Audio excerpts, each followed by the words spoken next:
Our nonstop tour of Washington, D.C. continues, and there's still so much more to see and do.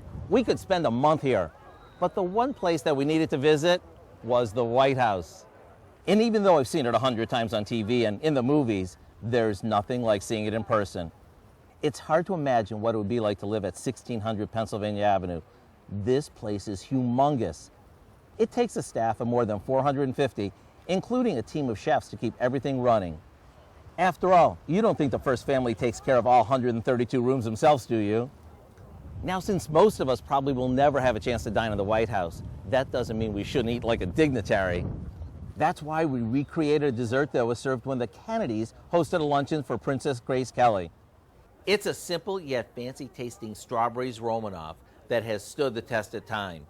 And whether you're serving this to royalty or not, you'll love how the combo of fresh whipped cream and the vanilla ice cream accents the orange kiss berries.